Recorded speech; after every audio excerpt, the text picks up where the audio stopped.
ඔන්න එකෝමත් එක ගමක එක කිරිගොවියෙක් ජීවත් වුණා. ඕට තිබුණ අලංකාර ගොවිපලක්. ඒ ගොවිපලේ ගවයුද බැටලුවෝද කුකුල්ලුද ගොඩක් සත්තු ජීවත් වුණා.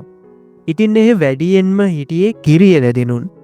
ඒ කිරියල දෙනුන්ගේ කිරි විකුණලා තමයි මේ කිරිගොවිය එහෙමත් නැත්තම් මේ ගොවිපලේ අයිතිකාරයා තමන්ගේ ජීවන වියදම් හොයා ගත්තේ. මොහු අනිත් හැමදේකටම වඩා සත්තුන්ට ගොඩක් කාදරේ කෙනෙක්. ඉතින් එක දවසක්දා මේ කිරිගොබිය තමන්ගේ ගොවිපලට අලුතින් සත්තු දෙන්නෙක් ගෙනවා. ඒ තමයි හාවෙක් සහ වදුරෙක්. ඉතින් මේ හාව සහ වදුරා දෙන්නට දෙන්න ගොඩක් වෙනස්. වදුරා ගොඩක් කම්මැලි කිසිම උත්සාහවන්තකමක් නෑ. හාව බුද්ධිමත් ඒ වගේම උත්සාහවන්තයි. ඔහොම ටික දවසක් යනකොට කිරිගොවිය තීරණය කරා හාවවයි වඳුරවයි පරීක්ෂා කරලා බලන්න. ඒත් දෙන්නගෙන් කවුද දක්ෂ වගේම බුද්ධිමත්ම කෙනා කියලා බලන්න.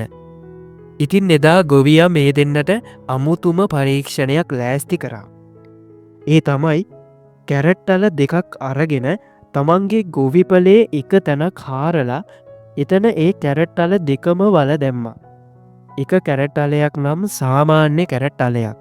හැබැයි අනිත් කැරට් අලේ නම් ටිකක් විශේෂයි. ඒක ගැන ඔයාලට කතාවේ අන්තිමට දැනගන්න පුළුවන්. කිරිගොවිය ඒ කැරට්ටල දෙක වලදාලා පස්වලින් වැැහවා. ඊට පස්සේ ඔහු ඒ වලදාපු තැන පස්සුඩ කෝට්ටකින් රවුමක් ඇඳල සලකුණු කරා. ඊට පස්සේ ඔහු ඒ ඇන්ද වගේම තවත් රවුම් 99ක් ගොවිපලේ තැන්තැන්වල ඇන්දා. මේ රවුම් සීයෙන් කැරට්ටල දෙක හරියටම තියෙන්නේ මොන රවුම යටද කියලා දැන් දන්නේ කිරිගොවිය විතරයි. දැන් පරීක්ෂණය ලෑස්ති. කිරිගොවිය හාවටයි වදුරටයි කතා කලා. ඊට පස්සේ කිරිගොවියා ඒ දෙන්නට මෙහෙම කිව්වා.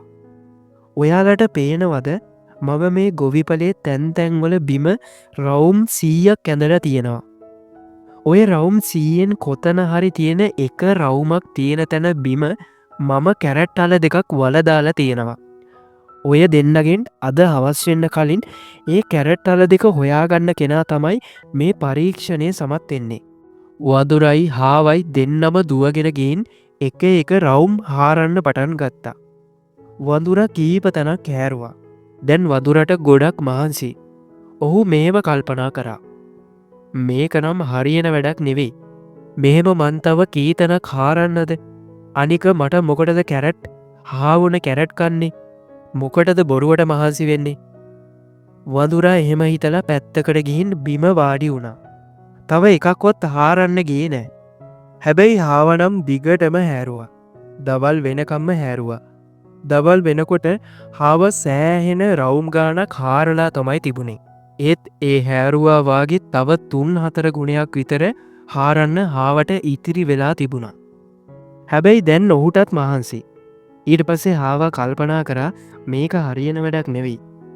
මට මේ රවුම් ඔක්කොම හාරන්න බෑ අද හවස් වෙනකොට නම්. එහෙම හිත ඉත්ති හාවට මාරම වටින දෙයක් කල්පනා වුණා. ඔහු හිතුවා මම හැමතැනක්ම හාරන්න ඕනේ නෑ. මම මගේ ඉව පාවිච්චි කරලා කැරට්ටල දෙක හොයනවා. ඊට පස්සේ ඔහු එක රවුම් ගාවට ගිහින් ඉව අල්ලන්න පටන් ගත්තා.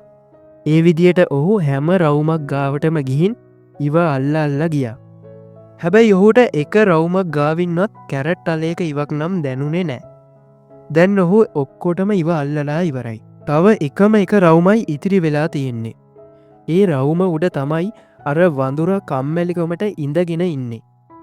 හාව වඳුරගාවට ගිහින් වඳුරට කිව්වා යාළුවා මට ඔයා වාඩි වෙලා ඉන්න තැන බිම හාරන්න පුළුවන්ද? වදුරා හාරගන්න කියලා කම්මැලි විදිහට එතනින් අයින් වුණා. හාව එතන හැරුවා. ටිකක් යටට හාරද්දී ඔහුට කැරට්ටල දෙක හම්බ වුණා. හාව කැරට්ටල දෙක දැකලා පුදුම වුණා. ඒ මොකද එතන තිබුණු කැරට්ටල දෙකින් එකක් සාමාන්‍ය කැරට්ටලයක්. හැබැයි අනික රත්තරං කැරට්ටලයක්. වදුර උඩ ගියා. ඔහුට හිතුණා අපරාදේ මම ඉඳගෙන ඉඳලා තියෙන්නේ ජයග්‍රහණය උඩමනේ. කිරිගොවියා මේ සිද්ධිය දැක්කා. ඔහු හාව ළඟට ගිහින් කැරට්ටල දෙකම හාවට තෑගි කළා. හා වගේ උත්සාහවන්තකම නිසා ඔහු හිතපු නැතිවිදිය වටිනා දෙයක් කාවට හම්බ වුණා. වඳුරගේ කම්මැලිකම නිසාම ඔහු ජයග්‍රහණය උඩ ඉඳගෙන ඉඳලත් ඔහුට ඒක මග හැරුණා. කතාවෙන් එහාට හිතන්න. මම ඔයාට මේ කතාවෙන් කියන්න හැදුවේ කාරණා දෙකක් ගැන. පළවෙනි එක තමයි උත්සාහය අත්තාරන්න එපා. ඒ වගේම කම්මැලි වෙන්නත් එපා. එහෙනම් තමන්ගේ ඉලක්කයට යන්න අවශ්‍යතාවයක් ඇති කරගන්න. හරියට වඳුර කැරට් හෙව්වේ නැත්තේ ඔහු කැරට් කන්න ආස නැති නිසා. හාම කැරට් හෙව්වේ ඔහු කැරට් කන්න කැමති නිසා. දෙවනි කාරණාව තමයි ඕනිම දෙයක් පටන් අරන් මුල්කාරෙ කරගෙන යද්දි හරිම අමාරුයි. හැබැයි ඔබ ඒක දිගටම අමාරුවෙන් හරි කරගෙන ගියොත් ඔබට ඒක සාර්ථක කරගන්න ලේසි ක්‍රම හම්බෙයි. එහෙම වුණොත් ඒක අවසානයේ ඔබ හිතුවටත් වඩා සුන්දර වෙයි. ඉතින් මේ කතාව හොඳනම් ඔයාගේ යාළුවන්ටත් අහන්න මේ කතාව ෂෙයා කරන්න. ඒ වගේම කතාව ගැන ඔයාගේ තියෙන වටිනා අදහසුත් පහලින් කමෙන්ට් කරන්න යන්න. ඔබට සුබ දවසක්.